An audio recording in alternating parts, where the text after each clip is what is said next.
नमस्कार दोस्तों, स्वागत है आप सभी का एक बार फिर से हमारे यूट्यूब चैनल पे। मेरा नाम है सुमित मुरारी। आशा करता हूँ आप लोग अच्छे होंगे, आपकी तैयारी अच्छी चल रही होगी। तो देखिए, इसी क्रम में आपके लिए उत्तराखंड के जो हम प्रैक्टिस सेट कर रहे थे, और मैंने पहले ही कहा था ये प्रैक्टिस सेट जो रहने वाले हैं, इसमें से जो 70 से 75 क्वेश्चन रहेंगे वो आपके जो अभी के पैटर्न के अकॉर्डिंग ही है।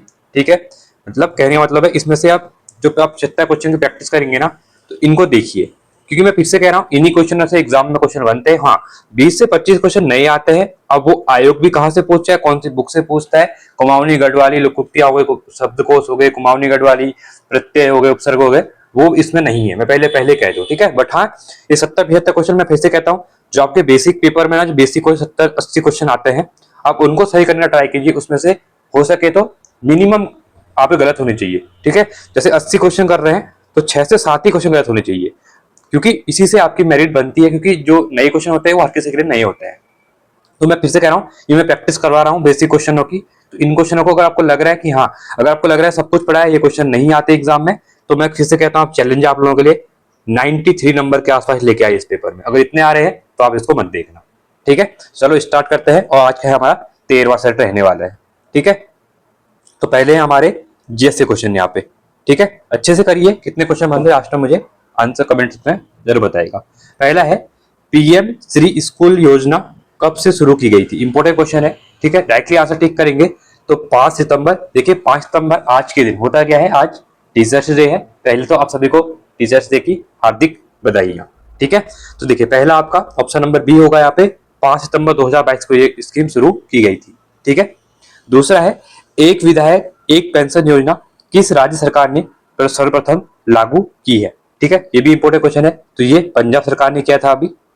तीसरा है, हाई लेवल भाषा में जो प्रोग्राम लिखा जाता है उसे क्या कहा जाता है? इसको कहते हैं सोर्स प्रोग्राम, इसको कहा जाता है। ठीक है, चौथा है, भारतीय उपग्रह क्लामसैट V2 के प्रशिक्षण से तिथि, जो प्रशिक्षण हुआ था उसकी तिथि कौन सी थी? तो ये थी 24 जनवरी 2019 थी। ठीक है, गधैया क्या था? अब देखिए, ऐसे क्वेश्चन तो एग्जाम में अभी देखने को मिल रहे हैं ना। गधैया क्या था? सिक्का था, व्यापार कर, भूमि कर, या फिर सैन्य अधिकारी? तो गधैया एक प्रकार का सिक्का था। क्या था आपका? सिक्का था।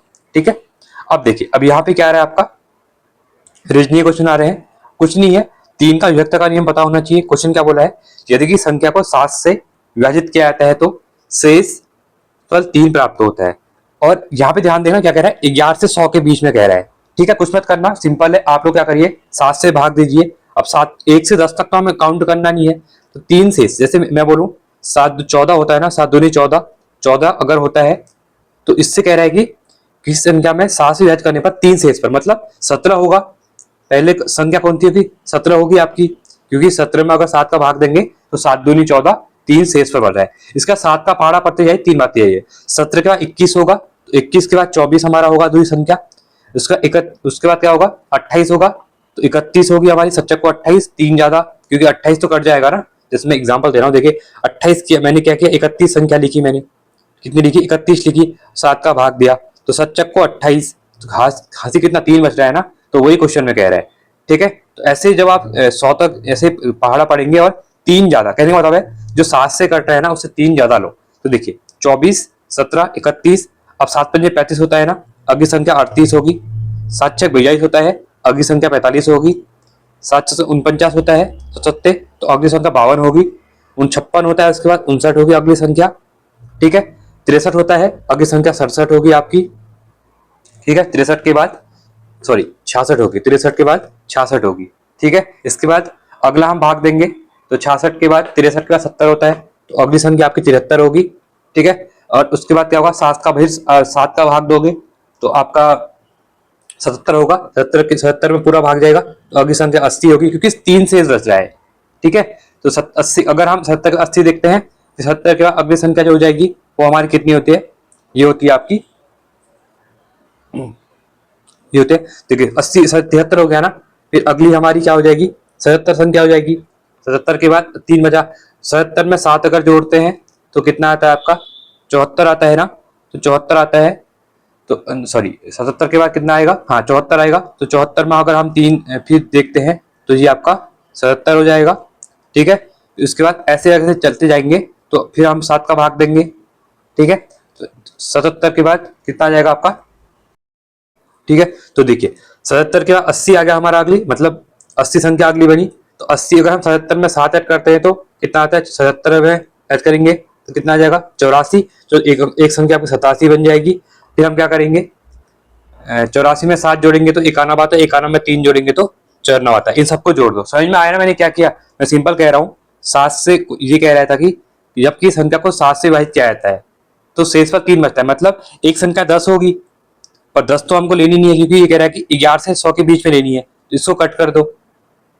ठीक है। तो अगली संख्या 7 से अगर हम भाग देते हैं 14 में तो 7 दूनी 14 पूरा चले गया, 3 शेष नहीं बचा, मतलब 17 संख्या होगी वो, क्योंकि हम 17 में 7 से भाग देंगे तो शेष कितना बचेगा, 3 बचेगा। तो ऐसे ही मैं कह रहा हूँ। फिर 7 के 21, 21 में पूरा जाएगा तो 3 ऐड करोगे 24, तो अगली संख्या 24। तो कितने बन गए देखिए, 1 2 3 4 5 6 7 8 9 10 11 12 13, कितनी संख्या बनी यहाँ पे, 13 बनी। एक हमारी कोई छूटी हुई है तो यहाँ पे, तो ये कितनी बनेंगी, ये जो बनने वाली है वो बनने वाली है आपकी 12 संख्या है। ठीक है, 12 बनेंगी, एक मैंने एक्स्ट्रा लिख दिया कहीं पे। ठीक है, तो 12 बनेंगी, तो उसके याद रखना। तो ऐसे इस क्वेश्चन को करते हैं क्योंकि एग्जाम में ऐसे क्वेश्चन आते हैं रीजनिंग के अंतर्गत। ठीक है, मतलब कुछ नहीं करना है, 7 से भाग देना है, ऐसी संख्या को चूज करना है जिसमें 3 शेष पर बचे, बस। ठीक है, तो सिंपल मैंने बता दिया है। 14 में भाग दोगे तो पूरा पूरा जाएगा, मैं 3 से 3 ऐड कर दो 17, मतलब पहली संख्या 17 हो जाएगी। अगले में 7 का भाग दोगे 21 में तो प्लस 3 ऐड कर दो तो 3 24 हो जाएगी। ऐसे अगले में 7 को 28 होता है, 28 प्लस 3 करेंगे तो कितना होता है, 31 होता है। ऐसे आपको करनी है, मतलब एक 17 हो गई, एक 24 हो गई, 31 हो गई, ऐसे आगे बढ़ेंगे। 7 पंजे 35 होता है, 35 प्लस 3 करेंगे तो अगली संख्या क्या हो जाएगी, 38 हो जाएगी। बस सिंपल है। ठीक है, ये बेसिक चीजें हैं जो कि 6, 7, 8 में आप लोग सीखते हैं। ठीक है, तो यहाँ पे आई थिंक चीजें प्रॉब्लम इसमें नहीं होगी, समझा दिया मैंने कैसे करते हैं।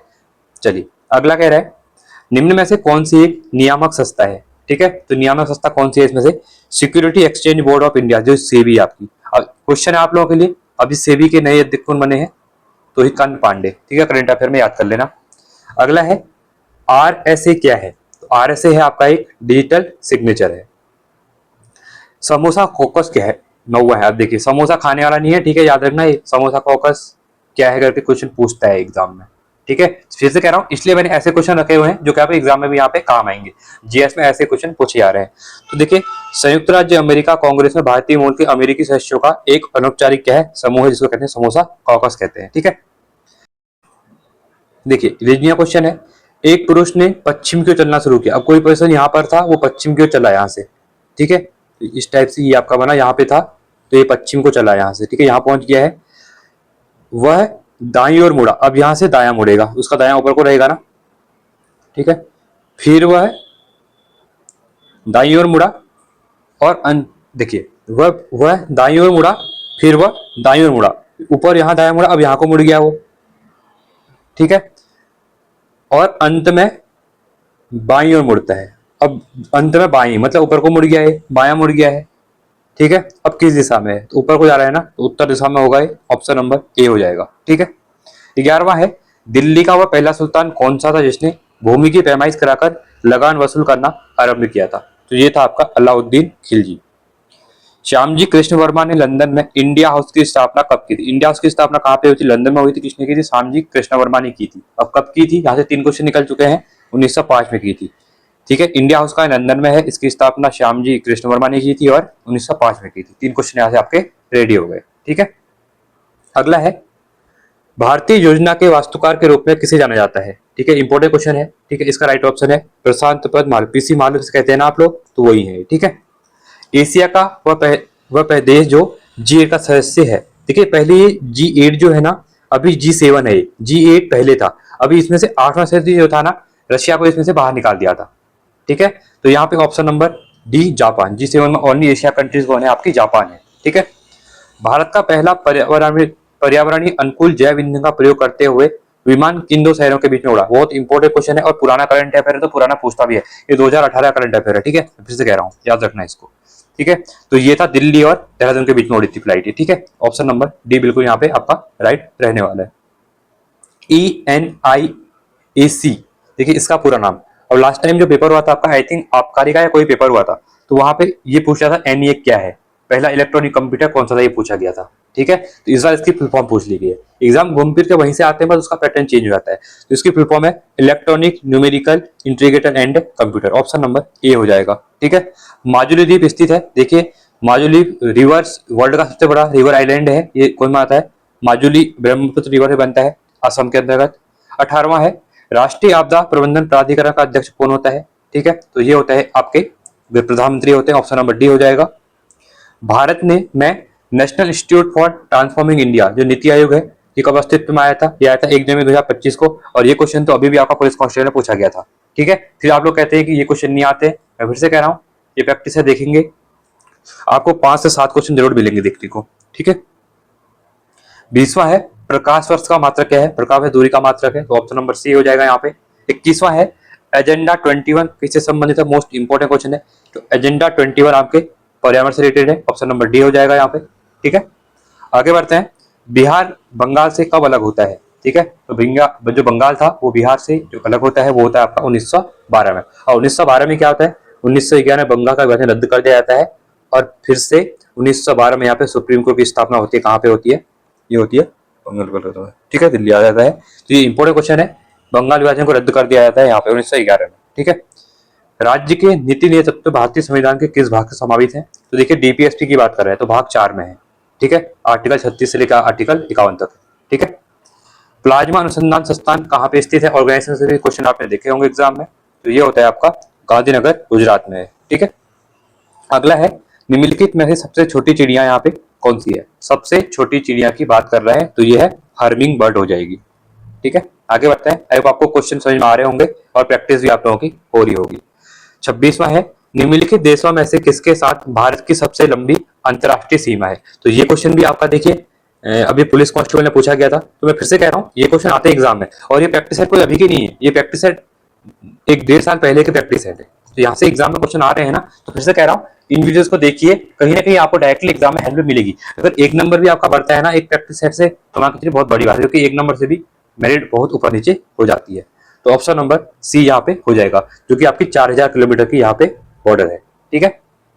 अगला है 27वां, ओएस और आईएस की भाषा क्या कहलाती है, ठीक है, इस राइट ऑप्शन हो जाएगा आपका बाइनरी भाषा इसको कहते हैं। एमएस वर्ड प्रलेख में एक तस्वीर डालने में निम्नलिखित में से कौन सा फीचर मदद यहाँ पे करता है, तो ये करता है आपका picture art, option number C हो जाएगा। यूनेस्को का मुख्यालय कहाँ पर है, तो ठीक है, तो यूनेस्को है, इसका मुख्यालय आपका पेरिस में है। 30वां क्वेश्चन है भारतीय संघवाद में विविधताओं में एकता को प्रोन्नत करने हेतु निम्नलिखित में से किन संस्थाओं को आवश्यक माना जाता है। देखिए अब ऐसे क्वेश्चन तो एग्जाम में अभी भी आ रहे हैं, ठीक है, डायरेक्टली भी आ सकता है, ये हो जाएगा वित्त आयोग एवं क्षेत्रीय परिषद, अंतर्राज्य परिषद एवं राष्ट्रीय विकास परिषद, और एकल न्यायिक व्यवस्था एवं अखिल भारतीय सेवाएं। तो ऑप्शन नंबर डी सब बिल्कुल राइट रहने वाले हैं। किस राज्य में भारत का पहला एल्कोहल म्यूजियम खुला हुआ है, तो ये खुला हुआ है आपका गोवा में। तो देखिए याद रखिए, आप लोग गोवा जाते हैं ना, मैं बता रहा हूँ वैसे नॉर्मल, आप लोग गोवा जाते हैं पार्टीज करने या फिर वेकेशन पे जाते हैं आप लोग, तो वहाँ पे क्या करते हैं, एल्कोहल ऑब्वियसली बियर, कोई बियर पीता होगा, कोई एल्कोहल कुछ भी लेता होगा, ठीक है, क्योंकि गोवा में टूरिज्म ऐसे चलता है। ऐसे याद रख लो एल्कोहल म्यूजियम कहाँ पे होगा, तो गोवा में होगा, ठीक है, याद करने की ट्रिक बता रहा हूँ। 32 में बाकी मैं फिर से कहूंगा, ये अल्कोहल है, जितने भी मादक पदार्थ हैं आपके धूम्रपान वगैरह सिगरेट वगैरह है, ये नहीं पीनी चाहिए, बहुत गलत चीजें होती है, आपके हेल्थ पे कहीं ना कहीं ये गलत इफेक्ट यहाँ पे डालती है, ठीक है। तो इन चीज जितना रही आप तो दूर रहिए इन चीजों से, ठीक है। 32वां है जहांगीर चंद्रिका का लेखक कौन था, तो जहांगीर चंद्रिका का लेखक आपका कौन सा था, केशव दास है, ऑप्शन नंबर ए हो जाएगा। एक्सिस बैंक इस बैंक का नियोजित नाम है, तो किसका है, ये है यूटीआई बैंक का, ऑप्शन नंबर सी। देखिए फास्ट इसलिए कर रहा हूँ क्योंकि हमको यहाँ पे प्रैक्टिस करनी है डायरेक्टली क्वेश्चन की, क्योंकि इतने क्वेश्चन सही हो रहे नहीं हो रहे, ठीक है। जहां पे लग रहा है चीजों को एक्सप्लेन करूंगा मैं वहां पे चीजों को एक्सप्लेन यहाँ पे करूंगा, ठीक है। और साथ ही देखिए आपको 1 सेकंड लगता है वीडियो को लाइक करने में, ठीक है, मैं जब एक 50-40 मिनट की वीडियोस बना रहा हूँ तो आपको भी 1 सेकंड से वीडियो लाइक कर सकते हैं आप लोग, ठीक है। 34वां है सेरीकल्चर को कहते हैं, तो सेरीकल्चर किससे रिलेटेड है, तो ये है रेशम कीट पालन से। किस वायसराय की हत्या उनके कार्यकाल में हुई थी, देखिए इंपोर्टेंट क्वेश्चन बनेगा, ये हुई थी आपकी लॉर्ड मेयो की, ऑप्शन नंबर बी हो जाएगा। मुस्लिम लीग ने पाकिस्तान के निर्माण के लिए किस दिन को प्रत्यक्ष कार्रवाई दिवस डायरेक्ट एक्शन डे बोलते हैं इसको, ठीक है, बनाई थी, ये 16 अगस्त 1946 की बात यहाँ पे कर रहा हूँ, ठीक है। 37वां है सल्तनत काल के दौरान फवाजिल शब्द का अर्थ क्या था, ये इंपोर्टेंट क्वेश्चन है यहाँ पे, तो फवाजिल था राज्य को प्रेषित अधिशेष राजस्व, ऑप्शन नंबर बी हो जाएगा। ओजोन छिद्र का परिणाम क्या है? ठीक है, तो ये किससे हो रहा है? ग्लोबल वार्मिंग या फिर पराबैंगनी किरण है। ठीक है, तो इसका जो राइट ऑप्शन होने वाला है पराबैंगनी किरण हो जाएगा, ऑप्शन नंबर बी हो जाएगा। ठीक है, अब यहाँ पे देखिए अगला क्वेश्चन है, हाइग्रोमीटर से नापा जाता है, तो हाइग्रोमीटर से यहाँ पे क्या नापते हैं? सिंपल है, हाइग्रोमीटर से हम वातावरण आर्द्रता नापेंगे, क्योंकि ह्यूमिडिटी को नापते हैं, हाइड्रो ह्यूमिडिटी एच याद रख लो। ठीक है, अगला कह रहा है, निम्न पासों की स्थिति को देखकर ज्ञात करें कि एक के विपरीत कौन सा सतह आएगा। सिंपल है, देखिए एक से अगर हम बात करें एक के बाद, तो देखिए 5, 6 और 7 दिया हुआ है, या तो एक के पीछे 2 आएगा, या 3 आएगा, या 4 आएगा, ये तो आएंगे नहीं जो दिए हुए हैं। ठीक है, तो एक के पीछे एक तो आएगा नहीं, या 2 आएगा, या 3 आएगा, या फिर 4 आएगा, ऑप्शन नंबर बी। ठीक है, अब यहाँ से आएंगे उत्तराखंड क्वेश्चन हमारे, वह शब्द बताइए जो गढ़वाली में माँ का पर्यायवाची नहीं है। अब नहीं है कह रहा है, वह, मैडी, जरदारी या फिर वो, तो इसमें से माँ का पर्यायवाची कौन सा नहीं है ये पूछा गया है। ठीक है, तो ऑप्शन नंबर डी, वो नहीं होता है, ऑप्शन नंबर डी हो जाएगा। गणेश मर्तोलिया को उत्तराखंड अधिक सेवा चयन आयोग का अध्यक्ष बनाया गया है, ये किस सेवा से सेवानिवृत्त अधिकारी है? अब सबको पता है गणेश मर्तोलिया जी के ऊपर आप लोग कहते हैं कि ऐसे बना रहे हैं, ये कर रहे हैं, वो कर रहे हैं, अभी पता भी तो होना चाहिए ना वो रिटायरमेंट किससे हुए हैं? पुलिस सेवा से, प्रशासनिक सेवा से। मतलब कहने का मतलब है वो एक आईपीएस थे, वो एक आईएएस थे, वो एक आईएफएस थे, या वो एक रेलवे सेवा में थे। तो देखिए वो एक क्या थे, आईपीएस थे पहले, वो पुलिस सेवा से रिटायर हुए हैं। ठीक है, गणेश मर्तोलिया जी। ठीक है, तो ऑप्शन नंबर ए बिल्कुल राइट रहने वाला है। और ऐसा क्वेश्चन पूछेगा, अगर आपको नहीं पता था तो आप यहाँ से याद रख लो, क्योंकि एग्जाम कुछ भी पूछ रहा है आजकल। ठीक है, 43वां है, उत्तराखंड का द्वितीय प्लास्टिक के पुनर्चक्रीकरण में से डीजल उत्पादन का संयंत्र कहाँ स्थापित किया गया है? तो ये किया गया है भीमताल में। उत्तराखंड में सर्वाधिक एवं न्यूनतम जनसंख्या 2011 की जनपद कौन से है? देखिए सबसे ज्यादा जनसंख्या आपके हरिद्वार में है। ठीक है, और सबसे न्यूनतम आप जगह ऑप्शन से क्लिक कर लो आप लोग, हरिद्वार हो जाएगा और अगला हो जाएगा आपका रुद्रप्रयाग, और कहीं पे था नहीं। ठीक है, तो ऑप्शन नंबर ए हो जाएगा। अगला है 45वां क्वेश्चन, गढ़वाल का जॉन ऑफ आर्क कहा जाता है। ये भी इंपॉर्टेंट क्वेश्चन है। अब ये भी शायद किताबों में शायद ही आप लोगों ने पढ़ा होगा, किसने पढ़ा होगा ये नहीं कह रहा हूँ। ठीक है, तो उत्तराखंड गढ़वाल का जॉन ऑफ आर्क कहते हैं तिलुरोतेली को। ठीक है, और तिलुरोतेली पुरस्कार अभी कल मिले भी हैं बहुत से लोगों को। ठीक है, आगे बढ़ते हैं। 46वां है, निम्न में से कौन सी नदी गर्म जल स्रोत से उद्गमित होती है? ठीक है, तो कौन सी होगी? भिलंगना, नंदाकिनी, धौलीगंगा, पूर्वी या फिर यमुना। तो इसका राइट ऑप्शन है आपका यमुना। कुमाऊं का अंतिम चंद्र शासक कौन था? ठीक है, तो कुमाऊं के अंतिम चंद्र शासक थे आपके महेंद्र चंद्र। इसके बाद ये 1790 की बात है, इसके बाद यहाँ पे गोरखाओं का आ जाता है। ठीक है, देवीद्रा से प्राप्त महापाषाणकालीन मानव समाधियों को खोज का श्रेय किसे जाता है? तो देवीद्रा चंपावत में है जो। ठीक है, यहाँ पाषाण भी लगता है, रक्षाबंधन के दिन मेला लगता है महावाराही के मंदिर में। ठीक है, तो यहाँ पे जो महापाषाणकालीन जो मिले हुए हैं ना, तो ये किसने खोजे थे ये कह रहा है क्वेश्चन में। ठीक है, ये खोजे गए थे हैनवुड के द्वारा। सन 1847 ईस्वी में पौड़ी व गडोलिया में चाय बागानों की स्थापना किसने की थी? इंपॉर्टेंट क्वेश्चन यहाँ पे बनेगा एग्जाम में। ठीक है, राइट ऑप्शन आपका कैप्टन हल्डस्टन के द्वारा, ऑप्शन नंबर बी हो जाएगा। पिथौरागढ़ जिले की स्थापना कब हुई थी? अब ये पता होता है, अब देखो 1960 में सबको पता होता है। अब यहाँ पे डेट पूछ ली गई है, ध्यान से देखना। ठीक है, ऐसे क्वेश्चन याद रख लेना। 24 फरवरी 1960 को हुई थी। ठीक है, आगे बढ़ते हैं अगले क्वेश्चन की तरफ। 51वां है, किस वर्ष उत्तराखंड शासन ने जैविक कृषि अधिनियम पारित किया था? तो जैविक कृषि अधिनियम कब पारित किया गया था? ये किया था 2019 में, याद रख लेना। और ऐसे अधिनियम वाले क्वेश्चन भी एग्जाम में आ रहे हैं अभी न्यू पैटर्न में भी, फिर से कह रहा हूं मैं। 52वां है, निम्न में से किस स्थान पर सैन्य छावनी नहीं है? बद्रीनाथ, चक्राता में है, रानीखेत में, लहराउन में। बद्रीनाथ में कोई भी सैन्य छावनी यहाँ पे नहीं है। कवितरी देवी का संबंध किससे है? लोक चित्रकला, लोक नृत्य, लोक कहानियां या फिर लोकगीत। अब यहाँ से बहुत से लोग कंफ्यूज हो गए होंगे, दिमाग में समझ क्या कौन सा लगाऊं, तो वो सोचे होंगे लोक कहानी लगाऊं, लोक नृत्य लगाऊं, चित्रकला। चित्रकला लोक नृत्य आप डायरेक्टली कट कर दो इसको, कहानी और लोकगीत में से क्या है? लोकगीत है, ऑप्शन नंबर डी हो जाएगा। रावण की तपस्वी बैरास कुंड स्थित है। ठीक है, तो रावण ने यहाँ पे तपस्या की थी, और बैरास कुंड ये उत्तराखंड में कहाँ पर है? तो ये है आपका चमोली में है, ऑप्शन नंबर ए हो जाएगा। प्रसिद्ध पुस्तक मसूरी मेडले के लेखक कौन है? प्रोफेसर गणेश सैली है, याद रखना, क्वेश्चन बहुत बार पूछा गया है। निम्नलिखित में से प्रख्यात गढ़वाली रचना भूमियाल, भूमियाल क्या है? एक गढ़वाली रचना है, रचिता कौन है? और ऐसे क्वेश्चन भी एग्जाम में आ रहे हैं। इसमें फिर से कह रहा हूँ, ये क्वेश्चन ऐसा नहीं है आज के पेपर में, तो नहीं कहूंगा जो नए पैटर्न में इसमें से 90 क्वेश्चन है, 10 क्वेश्चन नहीं है बाकी, ये नया पैटर्न ही मान के चलिए। अब इसमें से आप लोग आज, चलिए मैं बताऊं फिर से, 80 नंबर लाके देखिए, चलिए। ठीक है, 80 से 85 के बीच में। ठीक है, तो मैं कहूंगा कि आपकी अच्छी तैयारी अच्छी है यहाँ पे। ठीक है, तो 56 का कौन सा रहने वाला है? अबोध बंधु बहुगुणा, तो प्रख्यात गढ़वाली रचना भूमिहार इनकी है। ठीक है। एबट माउंट किस जिले में है? ये चंपावत जिले में है, लोहाघाट के आपका एबट माउंट है। ठीक है। 58वां है, रम्माड़ के बारे में कौन सा कथन गलत है? अब फिर से करिए, देखिए फिर से आ चुका है, अच्छा क्वेश्चन है यहाँ पे। देखिए पहला क्वेश्चन कह रहा है यह जनपद चमोली का लोक उत्सव है, बिल्कुल सही है। इसमें मुखौटा नृत्य होता है, बिल्कुल सही है। यूनेस्को के ईस्वी 2009 में, बिल्कुल ये भी सही है आपका। ठीक है। इसमें ढोल का प्रयोग वर्जित है, शायद यही होगा। ठीक है, ऑप्शन नंबर डी गलत है यहाँ पे। ठीक है। किंग ऑफ फॉरेस्ट के नाम से किस जनजाति को जाना जाता है? मोस्ट इंपोर्टेंट क्वेश्चन है। तो किंग ऑफ फॉरेस्ट जंगल में जो रहती है, तो ये कौन सी है आपकी? राजी है। कौन सी है? राजी है यहाँ पे। अगला है, ये रहती कहाँ पे है? पिथौरागढ़ में रहती है और इसकी पॉपुलेशन बहुत कम है, 600 के आसपास बताई जाती है। ठीक है। ये कास्ट जो घर में रिंगा जो मतलब लकड़ी के बर्तन बनते वगैरह बनते थे ना, उसके लिए काफी फेमस है। ठीक है। प्रेम सभा की स्थापना किसने की थी? ये क्वेश्चन भी अभी रिसेंट में ही पूछा गया आपका पेपर में। जिसमें जो ही पेपर हुआ था यूपी का, वहाँ पे प्रेम सभा वाला क्वेश्चन पूछा गया था। ठीक है। तो यहाँ से मैं फिर से कह रहा हूँ, क्वेश्चन आ रहे हैं। तो गोविंद बल्लभ पंत, और कब की थी? 1903 में की थी या फिर 1913 में की थी? आप लोगों के लिए क्वेश्चन है। ठीक है। अगला है, पिथौरागढ़ में निम्नलिखित में से कौन सा स्थान स्थित है? मुंशारी में, धारचूला, डीडीहाट, सभी हैं। ऑप्शन नंबर डी हो जाएगा। प्रसिद्ध वाराणसी का किला किस जिले में है? ये चंपावत जिले में है और ये मेरे घर से जस्ट 50 मीटर दूरी पर ही है। ठीक है। वाराणसी के पहाड़ी वाला जो किला है ना, वहीं पे रहता हूँ मैं भी। ठीक है। कभी आओ तो आप लोग मिल सकते हो आप मुझसे। ठीक है। बट अभी मैं नहीं, अभी मत आना। चलिए 63वां है, माज सत्ता व्यवस्था उत्तराखंड के किस जनजाति में है? तो माज सत्ता जो है वो कहाँ पर है? ऑप्शन नंबर डी हो जाएगा, थारू में है। ठीक है।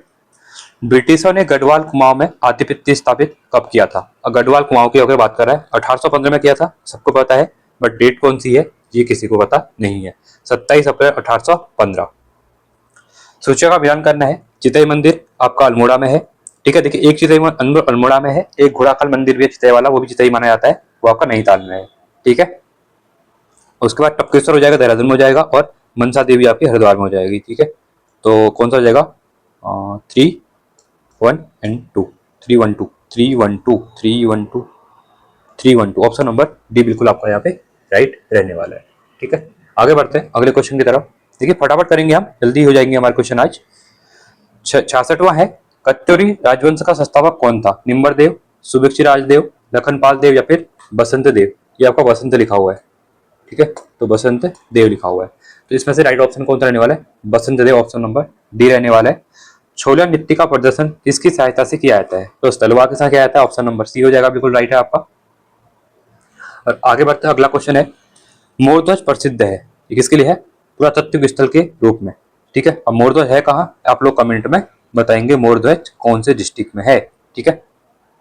68 का रहने वाला है बी। 69वां है, सही युग्म का चयन करना है। इंद्रमण बड़ोनी का अन्य नाम उत्तराखंड का गांधी है, बिल्कुल सही है। बौद्धिदत्त पांडे का कुमाऊं केसी है, बिल्कुल सही है, और दोनों ही बिल्कुल हमारे यहाँ पे सही रहने वाले हैं। उत्तराखंड पशुधन विकास बोर्ड का प्रशिक्षण केंद्र स्थित है। ठीक है। हरिद्वार, कालसी, ऋषिकेश या फिर देहरादून में? तो ये कहाँ पे रहने वाला है? ये इसका right option option number D, option number D यहाँ पे रहने वाला है। ठीक है। अगले बढ़ते हैं अगले क्वेश्चन की तरफ। अप्रैल 2023 में किसे पर्यावरण के क्षेत्र में जामवंत सम्मान से सम्मानित किया गया? 2023 के यहाँ पे बात मैं कर रहा हूँ। ये दिया गया था किशन सिंह मरड़ा को। ठीक है। 72वां क्वेश्चन है, निम्न में से कौन सा युग्म सम्मिलित है? पिथौरागढ़, थलका मेला लगता है, बिल्कुल सही है आपका। चैती मेला उत्तरकाशी में नहीं लगता है, गलत है। जौलजीबी उत्तरकाशी में नहीं लगता है, सॉरी कुंभ ऋषिकेश में नहीं लगता है, बिल्कुल सही है आपका ए। अब बताता हूँ चैती मेला कहाँ लगता है? उधमसिंह नगर में लगता है। जौलजीबी मेला पिथौरागढ़ में लगता है आपका, और कुंभ मेला आपका हरिद्वार में लगता है, ऋषिकेश में नहीं लगता है। तो इसलिए ऑप्शन नंबर ए बिल्कुल राइट है। 73वां है, उत्तराखंड के कुल क्षेत्रफल का कितना प्रतिशत भाग पर्वतीय है? तो ये हो जाएगा 86%, ऑप्शन नंबर बी बिल्कुल राइट रहने वाला है। मिलान करना है। देखिए अब ये क्वेश्चन मैं फिर से कह रहा हूं, मुझे भी नहीं आ रहा है। ठीक है। क्योंकि विधायक कौन से क्षेत्र से कौन विधायक है इतना पता नहीं होता है। हाँ, अगर आप लोग कहेंगे कि लोकसभा और राज्यसभा मेंबर, तो हम बता सकते हैं, मतलब राज्यसभा तो नहीं, लोकसभा के जो मेंबर होते हैं वो कौन सी कॉन्स्टिट्यूंसी से पता होता है। बट विधायकता तो देखिए आपके आसपास का पता होता है कि जो फेमस होता है, जैसे मुख्यमंत्री का सबको पता होगा, वो चंपावत से इलेक्ट होते हैं। ठीक है। तो जैसे हमारे लोहाघाट क्षेत्र में 53 विधानसभा क्षेत्र है, वहाँ पे हमारे खुशा सिंह अधिकारी जी हैं। ठीक है। तो ऐसे बेसिक जो मेन में होते हैं वो याद होते हैं। ठीक है। सभी याद नहीं होते हैं, मैं फिर से कह रहा हूँ। अब इस क्वेश्चन को आंसर आप लोग करना। और किशोर उपाध्याय, आप लोग कोई वीडियो दिख रहा होगा तो कहाँ से विधायक है पता होगा। सुबोध उनियाल कहाँ से है? भूम राम टमटा कहाँ से? भोपाल राम टमटा। और सैला रानी रावत यहाँ से है। ठीक है। इसके लिए आप लोगों के लिए क्वेश्चन यहाँ पे रहने वाला है 74। अगला है 75। 2011 की जनगणना के अनुसार किस जिले में जनसंख्या का घनत्व अधिकतम है? तो यहाँ पे रहने वाला है हरिद्वार। ऑप्शन नंबर बी बिल्कुल आपका यहाँ पे राइट रहेगा। ठीक है, आगे बढ़ते हैं। अगला है 76वां। निम्न में से कौन एक कुमाऊनी के लेखक नहीं है? कुमानी, गौदत्त पंत गोरदा, या तो जगोड़ी या फिर सिद्धार्थ सती। अब नाम से ही लगा लो कौन सा नहीं होगा। तो देखिए जगोड़ी जी यहाँ कुमाऊं से नहीं है। ऑप्शन नंबर डी हो जाएगा। काशीपुर पहले किस नाम से जाना जाता था? तो काशीपुर कहते थे गोविसान। ऑप्शन नंबर बी बिल्कुल ये भी राइट है आपका। उत्तराखंड में राष्ट्रीय डिजाइन केंद्र कहाँ स्थित है?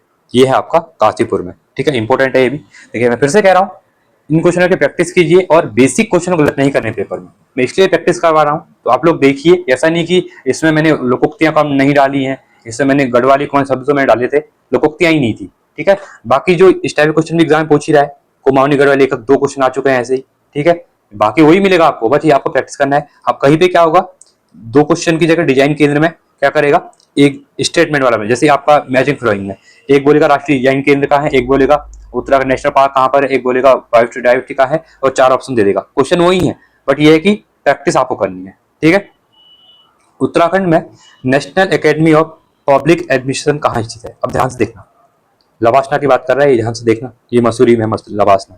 ठीक है, राजकीय वेधशाला कहाँ स्थित है? अब देखिए यहाँ पे क्या हो रहा है ना, 4 क्वेश्चन एक जैसे आ गए, बट वहां पे क्या होगा, आपको मैचिंग फॉलोइंग में डाल देगा, बस ज्यादा अंतर कुछ नहीं है, चेंज यही हुआ है, पेपर लंबा कर दिया हुआ है, लंबा कर दिया है। ठीक है, ये हो जाएगा राजकीय वेधशाला, ये हो जाएगी नैनीताल में। ठीक है, अब देखिए हिंदी क्वेश्चन, और हिंदी क्वेश्चन काफी अच्छे रहने वाले हैं, तो आप अच्छे से प्रैक्टिस करना। ठीक है, इनमें से सूर्यकांत त्रिपाठी यहाँ की रचना है? जनता का आदमी, उषा, बादल राग, शहर स्वीकारा है। ठीक है, तो सूर्यकांत त्रिपाठी निराज जी का कौन सा है यहाँ पे? ये है बादल राग कविता। ठीक है, रचना है। ठीक है, जब वाक्य लिखते समय कोई अंश छूट जाता है तो उसे प्रदर्शित करने के लिए कौन सा चिन्ह प्रयोग करते हैं? मैं फिर से कह रहा हूँ, वर्णमाला पढ़ लेना, संधि पढ़ लेना, वर्तनी पढ़ लेना, अलंकार पढ़ लेना। यहाँ से आपको 6 से 7 क्वेश्चन मिलेंगे। बाकी लोकोक्ति जो और बाकी रहते हैं नॉर्मल, एक आपका पर्यायवाची, विलोम, इस टाइप से रहेंगे। ठीक है, और वर्णमाला कर लेना, 2 क्वेश्चन श्योरिटी आपको मिलने वाले हैं अच्छे से। ठीक है, तो यहाँ पे कह रहा है कि कोई अंश पद छूट जाता है, तो यहाँ पे जो हमारे विराम चिन्ह होते हैं ना, तो विराम चिन्हों में कौन सा यूज हम करते हैं? ठीक है, तो हम लगाते हैं इसमें हंस पद, कोई छूट जाता है इस टाइप से।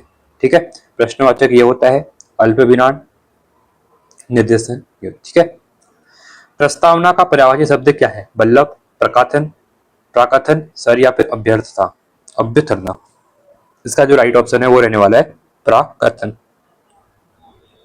यौगिक संज्ञा कहते हैं। ठीक है, तो यौगिक संज्ञा किसको कहते हैं? जिन संज्ञाओं में भिन्न भिन्न शब्द सार्थक हो, जिन संख्याओं के भिन्न भिन्न शब्द, हाँ ऑप्शन नंबर ए हो जाएगा, जिन संख्याओं के भिन्न भिन्न शब्द सार्थक होते हैं। 85 है, निम्नलिखित में से शुद्ध शब्द बताइए। उसने पुरस्कार का तिरस्कार कर दिया, उसने पुरस्कार का अनादर कर दिया, उसने पुरस्कार का अपमान कर दिया, उसने पुरस्कार का अपमान कर दिया। अपमान और अपमान। ठीक है, तो इसका राइट ऑप्शन यहाँ पे कौन सा बनने वाला है? तो देखिए उसने पुरस्कार का तिरस्कार कर दिया, बिल्कुल राइट होता है, ऑप्शन नंबर ए हो जाएगा।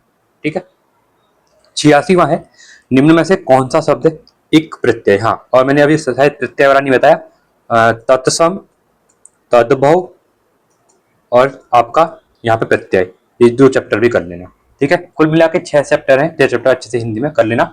बाकी आप उत्तराखंड का जो कल्चर वाला है वो भी देखते रहना साइड साइड। ठीक है, तो कौन सा इक प्रत्यय है? मार्मिक, मालिक, सात्विक, या फिर स्वाभाविक? इसमें से इक जो प्रत्यय है वो लगा हुआ है मालिक, मालिक में लगा हुआ है। ठीक है, अब फिर से बता रहा हूँ, प्रत्यय क्या होते हैं? शब्द के अंत में लगते हैं, और जो उपसर्ग होते हैं वो शब्द के पहले लगते हैं, और उसका मतलब जो मीनिंग होता है उसको चेंज कर देते हैं। ठीक है, 87वां है, प्रदीप का सही पर्याय है विरुद्ध, उज्ज्वल, प्रकाशित, या फिर प्रतिशोध। तो इसका राइट ऑप्शन रहने वाला है, ये रहने वाला है विरुद्ध रहने वाला है। ठीक है, आगे बढ़ते हैं अगले क्वेश्चन की तरफ। पाहुन जो आए हो गांव के शहर, मेघ आए बड़े थनके के संवर के, इन पंक्तियों में अलंकार। मैं फिर से कह रहा हूँ, अलंकार भी हर पेपर में पूछा ही गया है यहाँ पे। ठीक है, इसमें कौन सा है? उत्प्रेक्षा, उपमा, यमक, या फिर रूपक? अब देखिए यहाँ पे आपको देखना पड़ेगा, कहीं पुनरावृत्ति तो नहीं हो रही है वर्ण की, शब्द की पुनरावृत्ति, शब्द अर्थ तो निकल रहा है। ठीक है, जनु, तनु, मनु, माहु तो कहीं नहीं आ रहा है। ठीक है। तो ये कुछ शॉर्ट ट्रिक होती है अलंकार की, तो इनको एक बार देख लेना, ठीक है। तो यहाँ पे क्या कह रहा है, पाहुन जो आए हो गांव में शहर के, मेघ आए बड़े ठन ठन के सवर के, ये है आपका उत्प्रेक्षा अलंकार। 89वां है, सबके शहर से शब्द में कौन सी संधि है यहाँ पे, ठीक है। अब फिर कुछ नहीं करना है, संधि मैंने 12 बताई जब भी पढ़ाई हुई है, सिंपली याद रखो। देखिए क्या हो जाएगी यहाँ पे, यण संधि हो जाएगी। मैंने शॉर्ट ट्रिक बताई थी। दीर्घ संधि में क्या होता है, आ की मात्रा आती है। वृद्धि संधि में ऊपर 2 लक्की होती हैं, ठीक है। गुण में क्या होता है, 1 लक्का होता है, इस टाइप से, ठीक है। उसके बाद 3 शब्द जो बनेंगे, आदि संधि, इस टाइप से मैंने शॉर्ट ट्रिक बताई है, एक बार वीडियो जाके देख लेना, ठीक है। दोहा और रोला को देखिए, अभी आपका सिलेबस में तो है नहीं, फिर भी इसका राइट ऑप्शन हम लगाएंगे। तो दोहा और रोला को क्रम में मिलाने पर कौन सा छंद बनता है, ये कुंडलिया बनता है, ठीक है। आपका सिलेबस में नहीं है, इसको नहीं पढ़ सकते आप लोग, ठीक है। 91 है, किस शब्द में तत्पुरुष समास नहीं है, कह रहा है। विद्यालय, जेब खर्च, दाल रोटी या फिर मदान, इसमें से कौन सा, ऑप्शन नंबर बी यहाँ पे नहीं है तत्पुरुष समास, ठीक है। अरविंद का पर्यायवाची है, भ्रमर, कमल, पावस या फिर अवनी, तो राइट ऑप्शन है कमल हो जाएगा। कंगाली में आटा गीले का अर्थ क्या है, देखिए कंगाली में जो आटा गीला कहते हैं ना हम लोग, क्या होता है, अभाव की स्थिति में हानि होना, कोई चीज के अभाव है और उसमें भी क्या कहते हैं हम लोग, फिर हमारी क्या होती है, स्थिति खराब हो जाती है, ठीक है। तो इसका राइट ऑप्शन रहने वाला सी रहने वाला है। अशुद्ध चयन करना है, कर्म धारण, विचीन, निश्चितता और त्रिव, इसमें से अशुद्ध वर्तनी कौन सी है, ठीक है। तो विचीन आपकी अशुद्ध है यहाँ पे। अगला है, निम्नलिखित शब्दों में से पुल्लिंग शब्द है, जड़ता, घटना, ईर्ष्या या फिर बुढ़ापा। पुल्लिंग शब्द की बात कर रहे हैं, तो उसका यहाँ पे बोध हो रहा है यहाँ पे, ठीक है। राइट ऑप्शन है आपका, देखिए जड़ता, घटना या बुढ़ापा, जो बुढ़ापा है ना वो आपका क्या है, पुल्लिंग शब्द है, ठीक है। जैसे ये लक्ष्मी, ये आपका स्त्रीलिंग हो जाएंगे। बाकी खेत रहने का अर्थ क्या है, इंपॉर्टेंट है। खेत में निवास करना, खेती करना, खेत को उधार में देना, मारा जाना, तो खेत में मतलब वहीं पे रह जाना, मतलब खेत में मारा जाना, ठीक है। 97 है, तन मन धन से तुम्हारी रक्षा करता हूं, वाक्य में विराम चिन्ह। अब देखिए तन में कौन सा लगेगा, देखिए तन मन धन से तुम्हारी रक्षा करता हूं, तो यहाँ पे कौन सा लगने वाला है ये बताएंगे। देखिए तो ये लगेगा आपका, तन मन धन से तुम्हारी रक्षा करता हूं, ये हो जाएगा, ठीक है। तो यहाँ पे ये लगेगा ऑप्शन नंबर सी। अगला है, संगतकार कविता के कवि कौन है, मंगलेश डबराल, सुमित्रानंदन पंत, महादेवी वर्मा या फिर कबीर। तो राइट ऑप्शन है आपका ये है मंगलेश डबराल। ठीक है, हिंदी क्वेश्चन काफी अच्छे हैं आज, ठीक है, अच्छी खासी प्रैक्टिस हो रही होगी आपकी। 99 है, भारतवर्ष में हिंदी को आप किस वर्ग में रखेंगे। ठीक है, तो ये रखते हैं राजभाषा। भारतीय कोई राष्ट्रभाषा नहीं है, हिंदी को हम राजभाषा में रखते हैं। और आज का लास्ट क्वेश्चन रहने वाला है, जिसकी आशा न की जाए वाक्य के लिए एक शब्द कौन सा है। जिसकी हम आशा ही नहीं करते उसे क्या कहते हैं, अप्रत्याशित कहते हैं ना, हम क्या कहते हैं उसको, अप्रत्याशित कहते हैं। ठीक है, तो ये थे हमारे 100 क्वेश्चन। कितने कुछ आपके आंसर सही हुए आप कमेंट करेंगे। वीडियो अच्छी लगी है तो वीडियो को लाइक करके हो जाएंगे, अब यहाँ तक पहुंच ही गए हैं तो, और वीडियो को सब्सक्राइब भी करेंगे। ठीक है, और साथ में कमेंट भी करेंगे जो क्वेश्चन पूछे हुए हैं, और वीडियो कैसी लगी है आप कमेंट जरूर करेंगे। प्लेलिस्ट बनी हुई है, ऐसे आपके लिए और भी वीडियोस आएंगे, अच्छे से पढ़िए। लास्ट 15 दिन का टाइम मिला हुआ है, चीजों को रिवाइज कीजिए जितना हो सके। ठीक है, चलिए आज के लिए इतना ही। थैंक्स फॉर वॉचिंग, जय हिंद, वंदे मातरम।